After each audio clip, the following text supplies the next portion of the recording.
Welcome, everyone, to the Real Whovians cast. I am your host, Matrix Lord 212, and I'm with Jesse the Timeless. What's up? Hey. What's going on? How you been? Good. Yeah?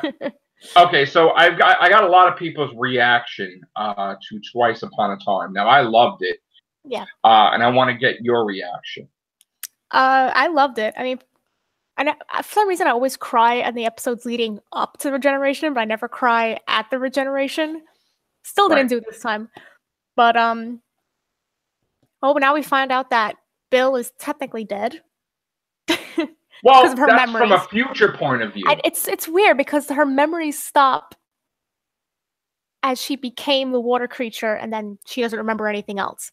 Yeah, that's weird. And now we know that Nardole is dead because his memories are in that. So I'm like, oh, well, no more Nardole. But you got to keep in mind, though, they're from the year 5 billion New York. So it could be from the future that they're just not letting them access their memories because they don't want to change something for him, you know? True, yeah.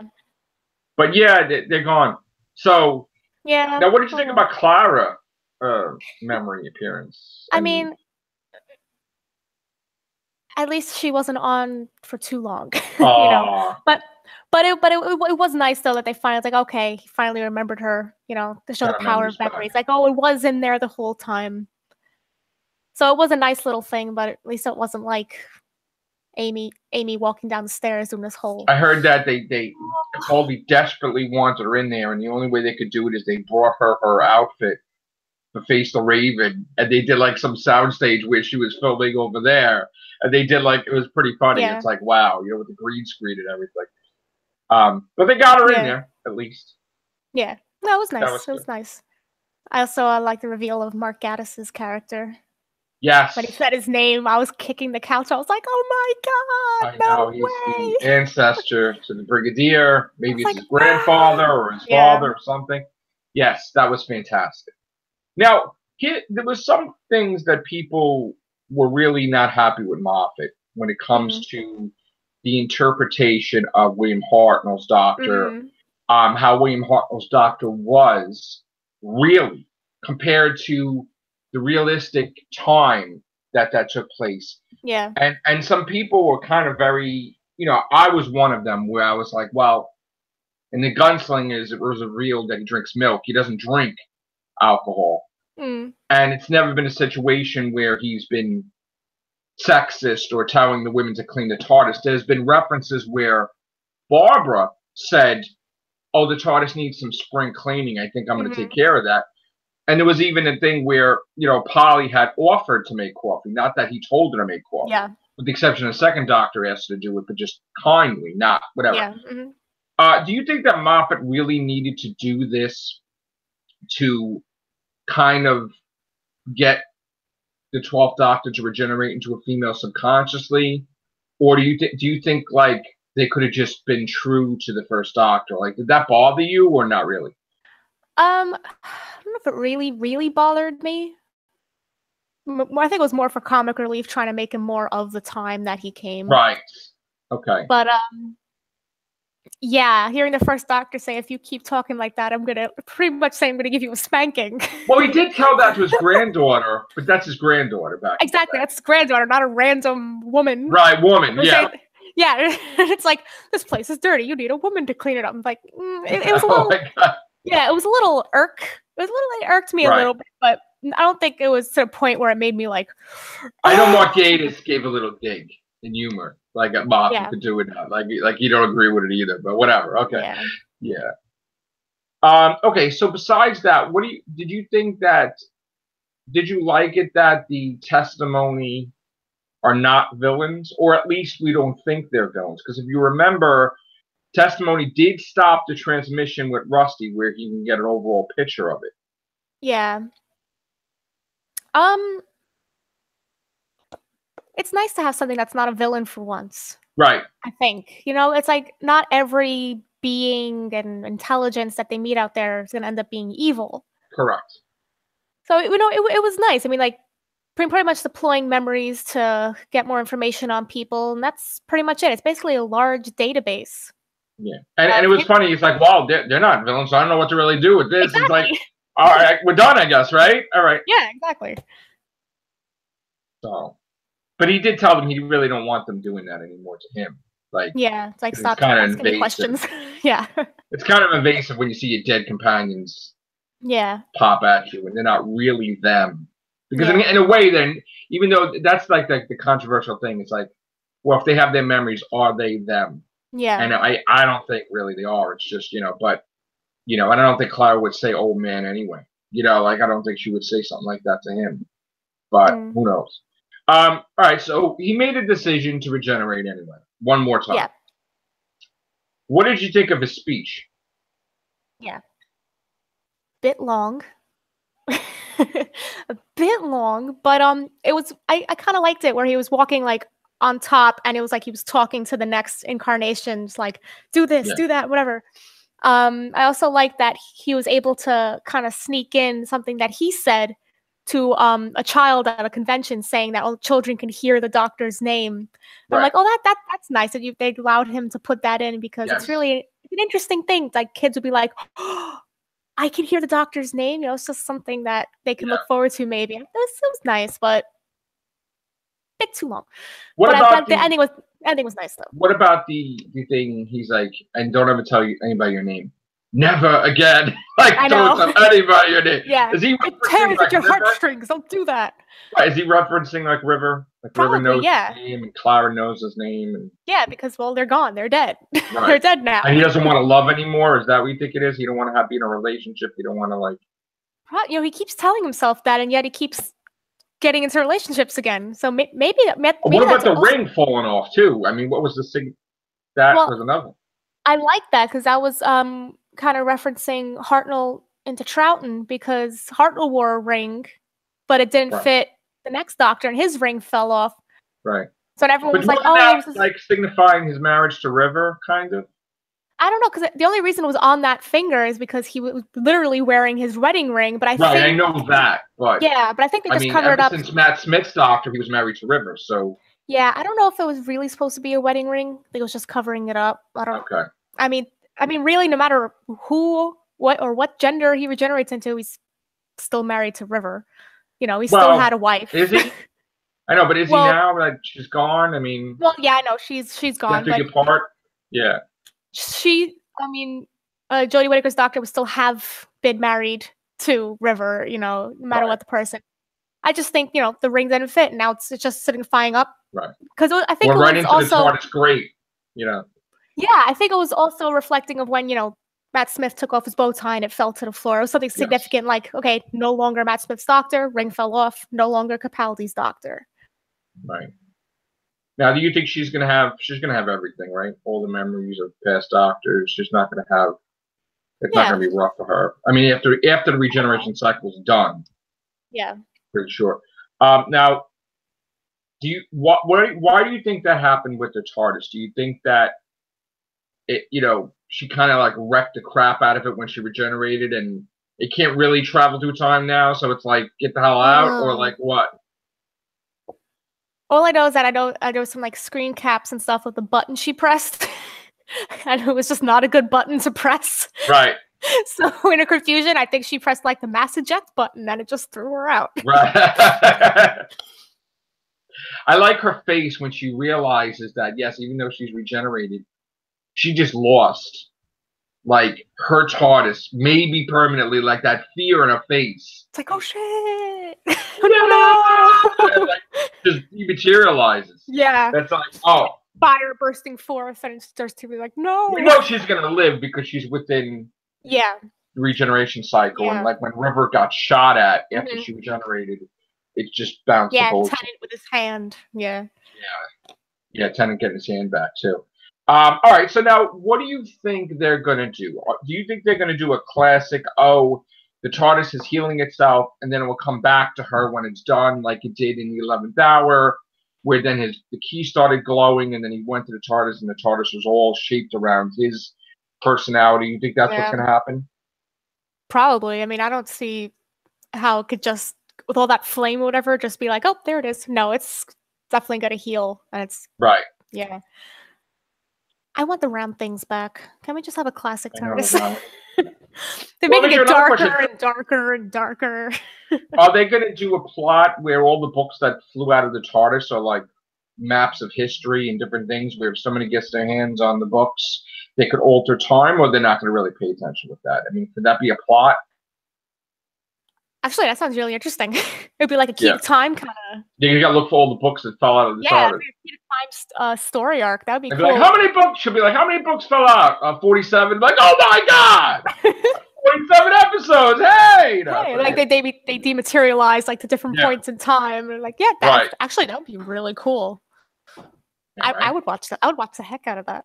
I just gave Chibnall an idea. Now, what kind of doc do you think she's going to be? I don't know, but already with the goofy smile, it's like yes. You see that like on the holy laugh, like then. She's like, oh, brilliant. Like David Tennant said to, the Fifth Doctor when he's touching his face. He's like, oh, brilliant. She definitely has like the Doctor. It's definitely a smile that's definitely from all the Doctors, like from Baker to Tennant to all those people. They have that. Well, someone's saying that she's going to be sort of a mix between a female version of Tennant and like a little bit Matt Smith. I mean, what do you think? Well, I know her outfit's kind of like pointing to classic Doctors. Hopefully they have more of hopefully some classic stuff in there, like in her personality. That's what I wanted to ask you, because remember when Matt Smith, they were having a special and they announced him as a doctor, and they showed him take a picture with the TARDIS, and they showed him having this totally different outfit that never surfaced. Do you think that's what this is, or is she actually filming in that outfit? I hope so, because I actually really like it. Okay. It's interesting. I mean, I'm tired of the modern outfits being like something that someone would wear. She kind of looks a little bit like Miss Quill, right? From like Class a little bit. Oh yeah, actually, people have also been comparing. They took Romana 2 from Dimensions in Time and Space when her hair was in a bob, and people were comparing Jodie to that, and like don't tell me she wasn't thinking of Romana at that point. Right, maybe. But I mean, that would be cool. But I like the kind of wackiness in her outfit, because we need that back. I mean, the classic wackiness, and the classic Who they wore, no one would wear that. No human would wear that. But nobody can wear a cat pin like combat. Yeah, exactly. Exactly. But like nowadays, it's like I'd wear a tweed coat and a bow tie. I don't see anything wrong with that. Yeah. But if you walk out with like suspenders and like hiked up pants and you start putting celery on your jacket, people are like, what? Yeah. I prefer. But he did use that celery, by the way. Yeah, he did eventually in the last episode. Pretty funny. All right, now what do you? Obviously, we've seen some pictures of her in some type of, I don't know if it's a junkyard or something, and we see her with these bags, and we see her with Bradley Walsh's character. Yeah. Is he probably like a maintenance guy or like a junkyard guy? I mean, like, is the TARDIS in pieces? I don't know if it's in pieces, but I know a lot of stuff fell out. So maybe when she fell, she just starts picking up whatever she could find, like whether it belongs to the TARDIS or not. Maybe she has like the Tom Baker era things, like never throw anything away. So she's just picking stuff up for stuff to possibly use. Now we did hear the Daleks are going to be back. We heard. Well, duh. Because that's the contract. So I mean, now are they going to do it episode 1? Or are they going to do 5 minutes, 5 seconds? Are they going to wait till the next season to do a big story? Maybe something or. I don't know. Give some time, because they. So you're the type, you think she needs to get her feet wet a little bit. Don't throw the kitchen sink at her, or don't throw Scarrow at her, and Davros and the Cybermen and the Master and everybody before she can even breathe, basically. Yes, just see me. I would be the type. Let's just throw everything at. I know. It's like that'd be interesting. I want to just see her for her first. Just get into it. Exactly. It's like give her. I mean, I think that's also kind of why I liked the 11th Hour, because they did the Atraxi. I mean, something we really didn't know what they could do. Yeah. And it just play, Matt Smith, show us what you got with this new alien, and then, the Silurians and this and that and other thing. It's funny about that because Moffat admitted he didn't want to spend money on the Atraxi. Yeah. So he admitted that by making that eye in the sky, that pissed off a lot of people to not want to watch it, and he's like freaking out. I was even pissed when I first saw it, but then I love the 11th Hour. But I just don't like the eyeball thing. But I heard that Chibnall's got a nice budget though. Oh, good. And then you get new cameras, like new type of making like a IMAX cinematic style. So they're really going all out, supposedly. Yeah. Not sure who the new composer is. I know. Murray Gold's home. I love Murray Gold. I love his stuff. It's like you gotta that's a big mantle to those are big shoes to fill because you actually hear his kind of. I mean, my thing evolution is, of the if music. you have a composer on payroll, don't micromanage him and let him do what he wants. Like he was always mad because he wanted to do new things for like a regeneration song, but they wanted to make him reuse stuff, and a lot of times. He wanted to do then for some reason Moffat brought in somebody else while he has Mary. I'm like, what the hell is that? The Dr. Falls, they had a different composer. I'm like, oh, so I can just imagine what he's going on in his head. I'm not going to speak for him, but he's gone now. Yeah. And now we have somebody new. So hopefully Chibnall has a good rapport with these people where they're loyal and they stay around for a while. They treat them right. Because we had a lot of weird stuff going on with Moffat where special effects companies were closing because they only did one episode that year, and another episode that year was like crazy. So, what do you think? Now we're hearing that we're hearing there's 10 episodes, and people are questioning, well, what about a Christmas special? Because a Christmas special doesn't count as the regular episode then. And then we're hearing rumors that, well, you'll get 9 episodes plus a Christmas special, possibly. Now, I'm pissed about that because, again, a special is a special. It's not part of the... It's always blah, blah, blah, plus a Christmas one special, Christmas special. It's not part of the, 10 episodes. So, do you think Chibnall will do something different where he says, I don't want to do Christmas specials?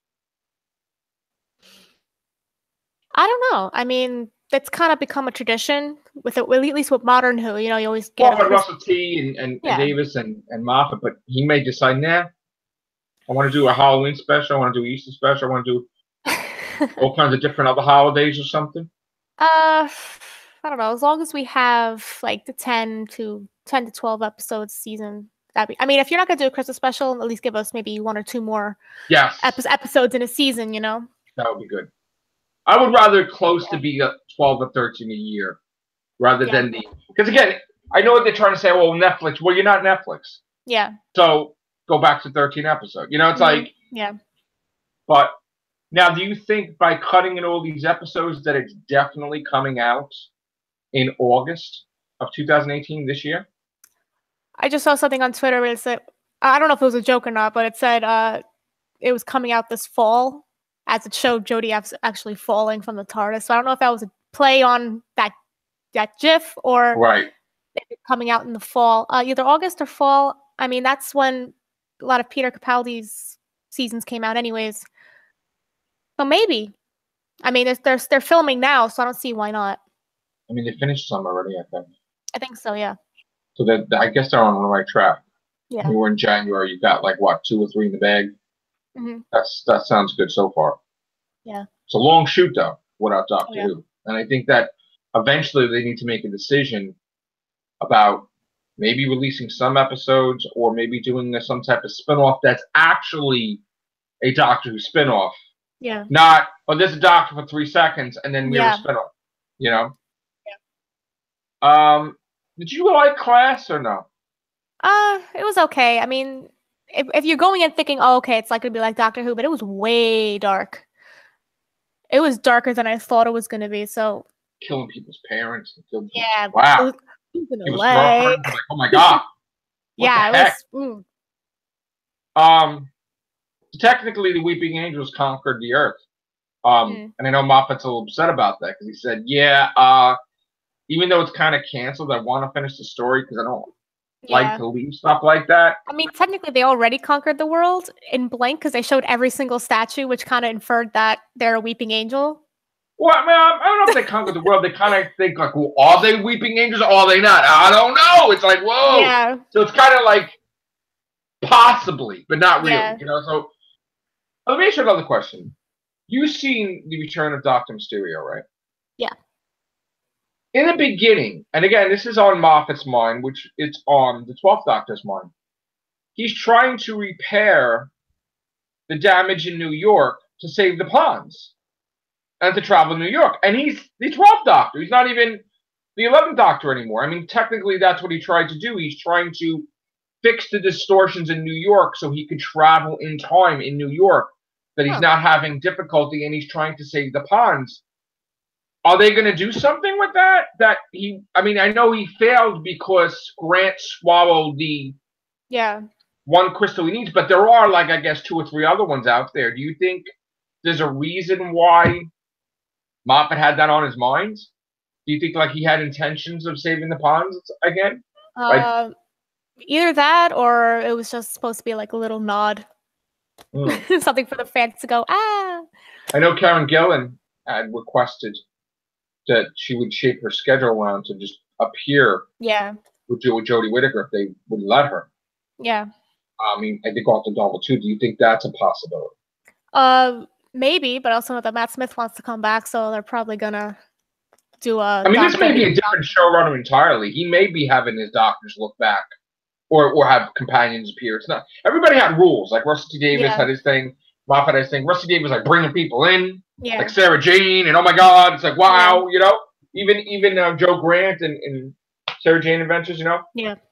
And then Moffat's like, no, we don't look back. Yeah. No, you know. So do you think that Chibnall's the type? You're like, yeah, why not? Let's have some people appear. Maybe. I mean, I know people tend to like some, doctors meeting past doctors or meeting past companions. I also think it kind of waters it down a bit, though. It's like, really? Have you run out of ideas that when you're meeting yourself again? You just met yourself. I mean, do you really think so? I mean, I would like to see Matt Smith have a episode we never saw with Craig, and like they're going to do it on Hawaii, and the Sea Devil. He was going to be in a Hawaiian shirt coming out of the water, and Sea Devils were supposed to be coming behind him while he had like a snorkel and stuff. That would have been pretty cool. Yeah, no, I like doctors meeting doctors, but when you do it too often, it's like it is the same person, and they're meeting themselves like a little bit too often, because isn't it supposed to create a paradox? Like, how many paradoxes are you creating, Doctor? I know. Well, technically, they don't remember. I know. So it's not really. It can't affect the timeline. Yeah. Because then they would, then he would know about Trenzalore before he heard about Trenzalore. Yeah. Because then David Tennant would make remember that. So it's like, wow. If you could bring somebody back with Chibnall, who would it be? Oh boy. I kind of want to see how Perry's doing on that planet with, being like a warrior queen now at this point. Right? Yeah. Do you think she's happy or do you think she's bitter? I have no idea.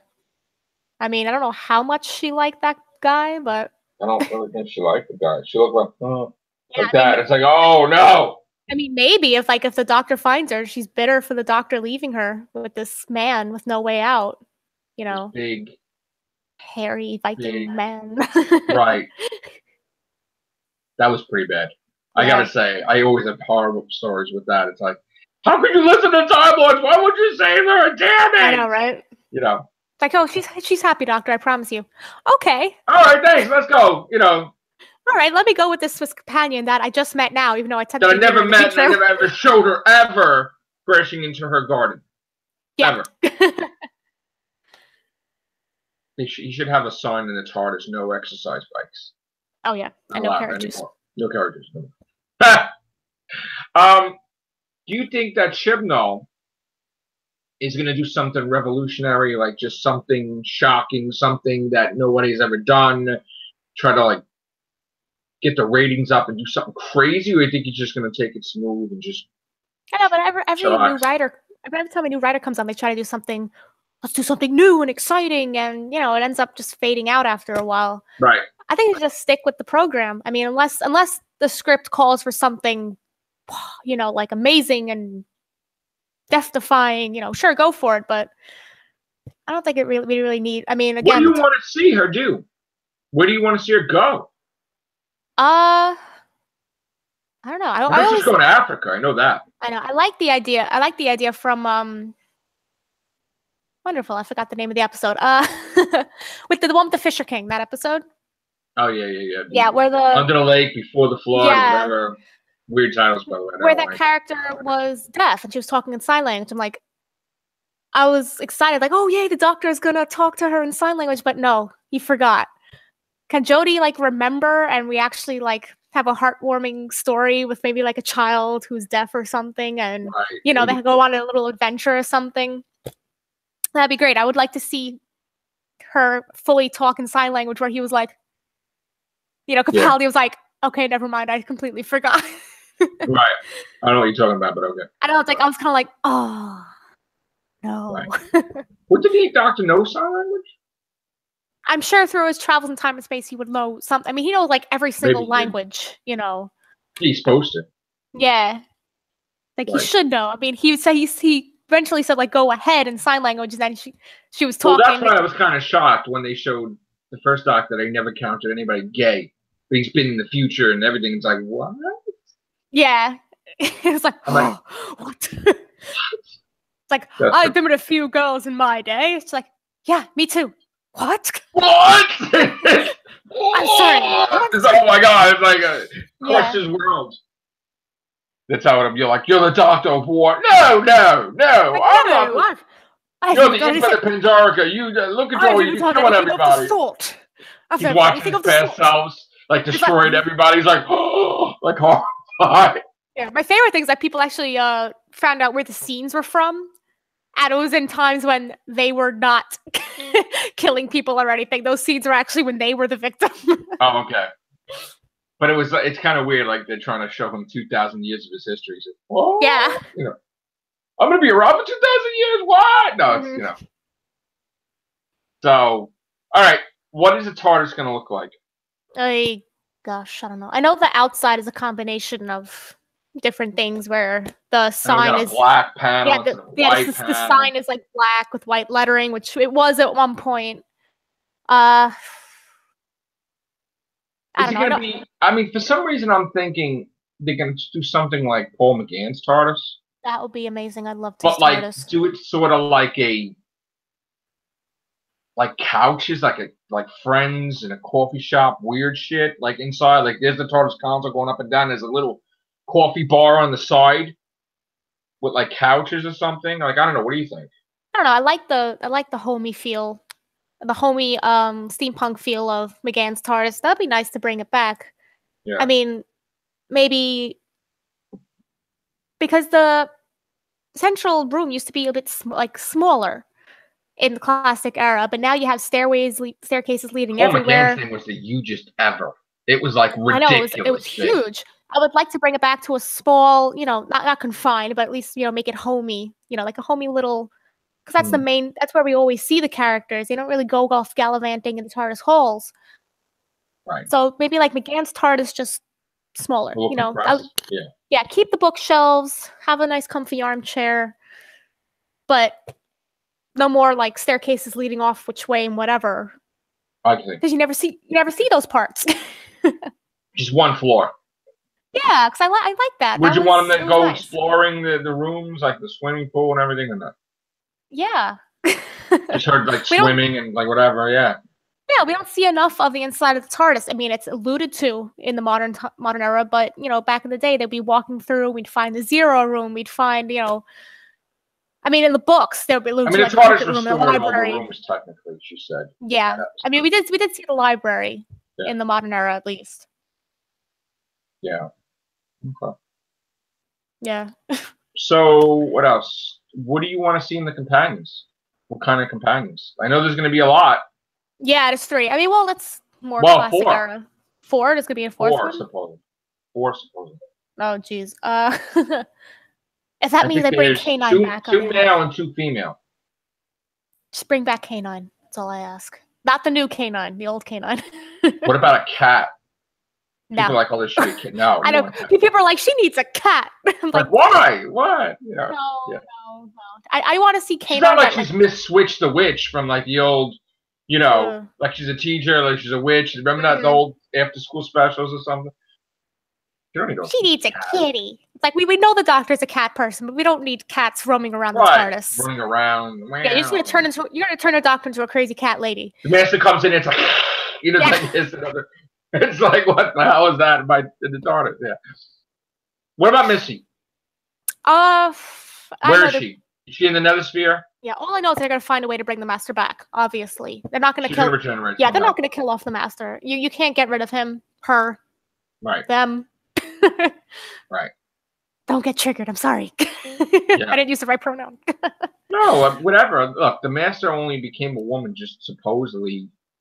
I thought it was just to shock the doctor. Originally. Probably, yeah. Because that's what the whole thing was. And when she was talking to herself, like, meaning John Sim, she didn't say that, but it was kind of, that's what she wanted, shock value. Yeah, but now I think the doctor needs Missy. It's like, so how do you handle all this, you know? Right. It's like, I just want to see her kind of go like, she's writing, she goes, that's new. Yeah. You know, just Let me ask you a question. Did you ever see Penny Dreadful? No, I want to. Oh my God. Billy Piper. Yeah. Is like the greatest in the later seasons. Yeah. No, because I know Billy Piper's in it. The greatest villain I've ever seen ever. Yeah. Well, I'm not going to tell you what she is, but watch it. When you get to it, you know what I'm talking about. Okay. She could definitely be a villain. And she could be a master in Doctor Who. Oh, nice. Billy Piper. Imagine imagine if the master just wanted to mess with the doctor and have Missy regenerate into like an evil. It's like, oh my God. Like evil, like, you know, Rose. Yeah. Just to lead the doctor on. It's like, hey, it's Rose again. Just mess around. Yeah, but have her face, but be totally evil. Like that'd be cool. Yeah. I like just like we had David Tennant as the Purple Man in Jessica Jones. I didn't see Jessica Jones. I'm like way behind all this stuff. I know. I keep wanting to. Okay, I have to see all these shows that have prior Doctor Who actors in it, so I can see them in something else. So many Doctor Who references in Jessica Jones. Yeah. You will go crazy.